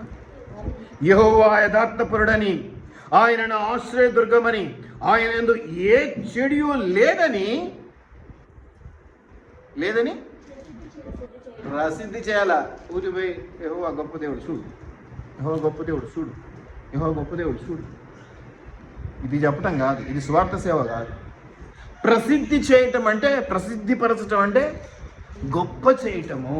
ఏదో ఒకరికి చెప్తే గొప్ప చేయటం కాదు, వందల వేల మందికి. ఇటువంటి వారు ముసలితనంలో సైతం చిగురిస్తారు. ఇంకా ఏమైందంటమ్మా? ప్రతిదానికి సబ్ కండిషన్స్ ఉంటాయి. దేవుని రక్షణకి, దేవుని ఉచిత కృపకి నో కండిషన్స్. జాబ్ ఇవ్వటం వరకు జాబ్ ఇచ్చేస్తాడు. రా నా విశ్వాసిగా, నా బిడ్డగా, నా సేవకుడిగా నువ్వు బ్రతుకు అంటే. ఆ తర్వాత ప్రమోషన్లో ఇంక్రిమెంట్ చేసే పనిని బట్టి ఉంటాయి. నువ్వు పిలిచావు, నేను వచ్చాను, రోజు వచ్చి కూర్చొని పోతున్నాను అంటే నీకు ఎవడన్నా జీతం పెంచుతాడండి? ఇదిగో ఇవన్నీ చేయాలి. ఇవన్నీ చేయకుండా బలమైన విశ్వాసని, ఊడగుడిసేపు ఉన్న విశ్వాసం ఉంది నా దగ్గర, అది దేనికి ఎక్కడ పోయటానికి? ఆత్మను ఆర్పకుడి. There is a chance. ఎప్పటికి కూడా అవకాశం ఉన్నది. మనలో నుంచి పరిశుద్ధాత్మ దేవుని పక్కకు పంపించే అవకాశం ఉన్నది. నీలో నుంచి పరిశుద్ధాత్మ దేవుడు వెళ్ళిపోయాడు అంటే అది నీకు తెలియనే తెలియదు. ఆత్మ వెళ్ళిపోయిన విషయం కూడా ఇంకా ఉందని భ్రమలో ఉంటావు. ఇంకా దేవుడు నీతో ఉన్నాడన్న భ్రమలో ఉంటావు. ఎందుకు? దేవుడు వెళ్ళిపోయిన తర్వాత ఖాళీగా ఉండకుండా ఎవరు వచ్చి కూర్చుంటారు? ఈ దురాత్మ, బ్రహ్మపరచు దురాత్మ వచ్చి కూర్చుంటారు. కాబట్టి ఇంకా నువ్వు అది జరుగుతుంది, ఇది జరుగుతుంది అన్న ఊహల్లో బ్రతుకుతూ ఉంటావు. అందుకనే కాపరి ప్రార్థన నీకు అంటదు. కాపరి ప్రార్థన నీకు అంటదు, బలాన్ని ఇవ్వదు. కాబట్టి వీటన్నిటిని కూడా మనం జ్ఞాపకం చేసుకుందాం. మనం నిజంగా సీనియర్స్ అయితే, మనం నిజంగా దేవుని నుండి ఎదిగిన వాళ్ళమైతే, ఇదిగో నేను 10 సంవత్సరాలైంది, నేను 20 సంవత్సరాలైంది బాప్టిజం తీసుకొని నువ్వు చెప్తూ ఉంటే, నీ గుండె ధైర్యం ఉంటే నువ్వు ఈ విధంగా ఉన్నావా లేదా? ఇది నాకు చెప్పక్కర్లేదు, నీకు దేవునికి. నువ్వు గుండెమే చేసుకుని ప్రభావ మరి ఇవన్నీ అయ్యగారు చెప్పినటువన్నీ, ఈ వాక్యంలో ఉన్నటువన్నీ నేను చేస్తున్నాను కాబట్టి నేను ఉన్నట్టే నువ్వు అనుకుంటే, నువ్వు వెనుక తిరిగి చూడకు, నువ్వు ముందుకు వెళ్తూనే ఉండు. నీ చుట్టూ ఆశీర్వాదాలు అలా నడుచుకుంటూ వస్తూ ఉంటాయి. నువ్వు వాటి కోసం ప్రాకులాడు, వాటి కోసం ఆశీర్వాదం ఆయనకు వస్తుందా లేదా అని చూసుకోక అక్కర్లేదు, వాడే వస్తూ ఉంటాడు ఆశీర్వాదం. ఒకవేళ ఇవన్నీ నువ్వు చేయట్లేదంటే కాపరి ప్రయాసపడ్డా కూడా నీకు దొరికే మెతుకులు నీకు దొరుకుతాయని కాపరి గ్యారెంటీ ఇవ్వలేడు. కారణం ఏంటంటే నీలో ఉన్నటువంటి ఆ యొక్క వ్యతిరేకత. ఇవి పక్కన పెట్టకుండా కాపరి ప్రార్థన చేయలేదు, కాపరి నా కోసం ఉపవాసం ఉండలేదు, కాపరి చేయి పెట్టలేదు, కాపరి ప్రేరాయలు పోయలేదు, ఇవన్నీ కూడా బుల్షిట్, వృధా ప్రయాసం. కాపరి మీలాంటి మనిషి వీటిలో బలాన్ని మీకు చేకూర్చడానికి కొంత మీకు హెల్ప్ చేస్తాడు, అంతవరకు. నువ్వు ఉండకపోతే బలవంత పెట్టడానికి కాదు కదా. గుర్రాన్ని నీటి కుంట దగ్గరికి తీసుకెళ్ళగలం, కానీ నీళ్లు తాగేటట్టు చేయలేము. విశ్వాసకి వాక్యాన్ని అందించగలం, వాక్య ప్రకారం నడుచుకోవాలన్న తృష్ణ పుట్టాల్సింది నీలోనే. అయ్యగారు చెప్పినట్టు చేయాలి, దేవుడు చెప్పినట్టు చేయాలి, సంఘం చెప్పినట్టు వినాలి, అట్టి విధేయత నాకుంటే నేను దీవించబడతానన్న సత్యం గ్రహింపు అనేది నీకు కలగాల్సిందే తప్ప నీ ఎంత నూరిపోసినా అది వ్యర్థమే. అది నీకు కలగాలి. నీకు కలిగితే ఆదివారం ఎలా ఉండాలి, సోమవారం ఎలా ఉండాలి, ఏ దినం ఎప్పుడు ఎలా ఉంటే దేవుడికి మహిమకరంగా ఉంటాను అనేది నువ్వే గ్రహించుకోగలం. అలా లేకుండా ఈ పనులన్నీ చేయకుండా నువ్వు బలలో చేయి వేసినా అది వ్యర్థమే అనేది నేను మీ జ్ఞాపకం చేస్తూ ఉన్నాను. ఇవన్నీ కూడా మనం గమనిస్తే ఎన్నో చక్కటి మాటలు ఉన్నాయి, మనల్ని ఆదరించే మాటలు. వాటికి అన్నిటికీ కూడా ఈరోజు నేను కొన్ని కండిషన్స్ చెప్పాను. చాలామంది ఏంటంటే దేవుని ప్రేమకు కండిషన్స్ లేవు, అన్కండిషనల్ లవ్. ఎస్, యేసు ప్రభుది ఏ మాత్రం కండిషన్స్ లేని ప్రేమ. ఎక్కడి వరకు? నీ రక్షణ వరకు మాత్రమే. ఆ రక్షణ కొనసాగించడానికి నువ్వు ఏమైతే పనులు చేయాలో ఆ పనులు నువ్వు చేసి తీరాల్సిందే. ఉద్యోగం ఇచ్చిన తర్వాత మంచిగా పనిచేసి మంచి పేరు తెచ్చుకోవాల్సిన బాధ్యత నీదే. ఉద్యోగం ఇచ్చడానికి నీకు ఏ రికమెండేషన్ ఉన్నాయో ఏం అక్కర్లేదు, పోరా ఏదో నాకు ఇవ్వాలనిపిస్తుంది ఇస్తాను పో అంటాడు దేవుడు. అక్కడి వరకు ఆ ఉద్యోగాన్ని, ఆ రక్షణను, ఆ విశ్వాసాన్ని కాపాడుకుంటూ ముందు కొనసాగవలసిన బాధ్యత ఎవరిది? మన మీద ఉంది. మంచి పనివాడు అయితేవా, మంచి జీతానికి కూడా, మంచి దేవుని సన్నిధిలో కదా, మంచి పని వాళ్ళని మనం ఎప్పుడు కలవరిస్తూ ఉంటాం. బాగా మాట వినేటువంటి వాడు, బాగా చేతికి అందుబాటులో ఉండేటువంటి వాళ్ళని ఏం చేస్తాం, ఎప్పుడు కలవరిస్తూ ఉంటాం. అరే వాడు చేస్తాడు, అన్న చేస్తాడు, పో చేస్తాడు. ఈ విధంగా నోట, అట్లాగే దేవుని నోట మనకు ఆ పేరు ఉండిపోవాలి. అంత గొప్ప ప్రేమను, ఆదరణను, భద్రతను, క్షేమానికి మనం కలిగి ఉంటే ఎదురే లేదు. ఏ పనికైనా కూడా తిరిగి నేను మళ్ళీ మీరు ఎగ్జామ్ పోయే రోజు మీరు పాస్ అవుతారా, ఫెయిల్ అవుతారా, ఎన్ని మార్కులు వస్తాయని కూడా చెప్పి పంపించిన సందర్భాలు ఉన్నాయి. మళ్ళీ అది తిరిగి రాదా, ఆ రోజు తిరిగి వస్తుంది. ఇప్పుడు నేను చెప్పినా మీకు నెరవేరదు. కారణం ఏంటి? ఇదిగో ఈ పనుల్లో మీరు ఎలా ఉన్నారు అనేది మీకు తెలిసిన సత్యం, నేను చెప్పక్కర్లా. మళ్ళీ అది నెరవేర్చబడాలి అంటే ఖచ్చితంగా ఆ పరిస్థితుల్లోకి మీరు రాగలిగిన రోజున, అది చెప్పిన మాట వినగలిగిన రోజున, దేవుని కొరకు ఏదైనా చేయాలని నిశ్చయిత కలిగినటువంటి రోజున మీరు దీవించబడతారు. అప్పుడు ఆ కాపరి మాట దేవుడు నెరవేరుస్తాడు. కాపరి నోటి మాట కూడా దేవుడు వృధా చేయడు. ఖచ్చితంగా దానికి సంబంధించిన మేలునిస్తాడు.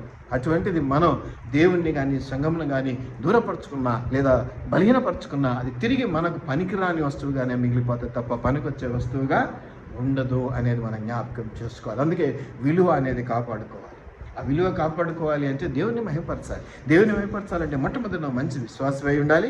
తర్వాత మరి తెస్సలోనిక పత్రికలో 5వ అధ్యాయం 14 నుంచి చెప్పబడినట్టుగా, 14 కాదు 12 నుంచి చెప్పబడినట్టుగా ఇవన్నీ కూడా పనులు ఉన్నాయి. ఏంటి? అక్రమముగా నడుచుకున్న వారికి ఇంకా ఆ నుంచి మొదలు పెట్టుకుంటే ఆత్మను ఆర్పకుడి, కీడుకు ప్రతికీడు చేయకండి, ఇవన్నీ కూడా మనకు దేవుడు చెప్పినటువంటి పనులు.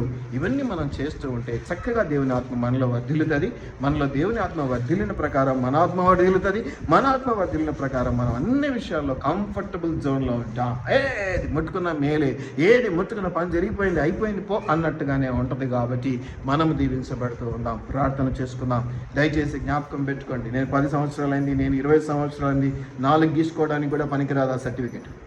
దేవుడు ఇవ్వాలి ఆ సర్టిఫికేట్. ఇదిగో నా బిడ్డ, ఇది నా కొరకు ఏర్పాటు చేయబడినటువంటి బిడ్డ, ఈ బిడ్డ నా కొరకు ఏమైనా చేయడానికి సిద్ధపడినటువంటి బిడ్డ అని దేవుడు సర్టిఫై చేయాలి. ఒక దావీదుకి ఇచ్చినట్టుగా సర్టిఫికేట్, నా హృదయానుసరుడని, అట్లాగే మా ఇల్లంతట్లో నమ్మకమైన వాడని మోషకి ఇచ్చినట్టుగా నీకు నాకు ఇస్తే దేవుని నోటి నుంచి వచ్చినటువంటి మాట మనకు జీవపు మాట. కాబట్టి మనకు అది గొప్ప ఆదరణను, భద్రతను, దీవెనను ఇస్తుందన్న విషయాన్ని మనం జ్ఞాపకం పెట్టుకుందాం. ఇవన్నీ లేకుండా ఏదో మానుకు, రాళ్లకు, రప్పలకు కూడా వయసు వస్తూ ఉంటుంది. ఏం లాభం? వాళ్ళు కూడా విశ్వాసంలో ఎదిగినారా అని చూసుకోవడానికి వీలవుతుందా? మరి నీకుంది కాబట్టి అవకాశం. ఒకసారి మరణం నిన్ను కదిలించి వేస్తే తర్వాత వీటి కొరకు నువ్వు ఎంత అంగలార్చినా ఏమీ చేయలేవు. నువ్వు జీవంతో ఉన్నప్పుడే, సజీవ లెక్కలో ఉన్నప్పుడు, ఇదిగో దేవుడు నీకు మరి ఒక మాసాన్ని ఎందుకు ఇచ్చాడు? ఊరికే ఇవ్వలా. ఇదిగో నువ్వు సరి చేసుకుంటున్నావా, చక్కబెట్టుకుంటున్నావా, దేవుని మార్గంలో నడవడానికి స్థిరపడ్డావా, సిద్ధపడ్డావా అన్న అంశాలను మళ్ళీ జ్ఞాపకం చేస్తున్నాడు ఈ నెలలో, ఈరోజు. ఇప్పుడు దేవుడు వాటిని జ్ఞాపకం చేసుకుందాం. భయంతోనో పిరికితనంతోనో ఉండటానికి దేవుని బిడ్డలకు వీలు కాదు. ఎన్ని ఇరుకులు వచ్చినా, ఎన్ని ఇబ్బందులు వచ్చినా, ఎంత కష్టం వచ్చినా, ఎంత కన్నీరు వచ్చినా ముందుకు సాగవలసినదే. నాగటిపై చేయి వేసాం, వెనుతిరిగి చూసే ప్రసక్తి లేదు, ఉండకూడదు. ప్రార్థన చేసుకుందాం. ప్రభా నీకు వందనాలయ్యా, దయగల దేవా, కనగల దేవా, నా రాజా, నా రక్షక, నీకు వందనాలు నాయన. గొప్ప మహిమతో నాయన మమ్మల్ని ఆదరించినటువంటి వాడిగా నువ్వు ఉన్నావు ప్రభా, నీకు వందనాలు, స్తుతులు, స్తోత్రాలు అయ్యా. రాజుల రాజుగా, ప్రభుల ప్రభుగా మాకు ఇచ్చినటువంటి ఒక అనుగ్రహాన్ని బట్టి కూడా నీకు స్తుతులు, స్తోత్రాలు. మేమైతే ఏ స్థితిలో ఉన్నామో, మేము ఎరగని స్థితిలో ఉన్నామేమో క్షమించండి, ఆదరించండి. నీ కొరకు పనిచేసేవారుగా, నీ కొరకు బలం కొన్నవారుగా, నీ కొరకు విశ్వాసంలో ఎదిగిన వారుగా మేము ఉండేటకు సహాయం చేయండి. ఈరోజు వాక్యంలో చెప్పబడినట్టు కాబట్టి విశ్వాసంతోనే కాదు, నువ్వు ఇచ్చినటువంటి ప్రతి ఆజ్ఞ అది ఒక మాట కాదు ప్రభు, అదొక ఆజ్ఞ. అతి ఆజ్ఞలను పాటిస్తూ ముందుకు వెళ్ళే ధైర్యాన్ని, బలాన్ని, క్షేమాన్ని మాకిచ్చి సహాయం చేయమని నజరుడైన యేసు నామంలో అడిగి వేడుకొని ప్రార్థిస్తూ ఉన్నాం మా పరలోకపు తండ్రి. ఆమేన్. దేవునికి మహిమ.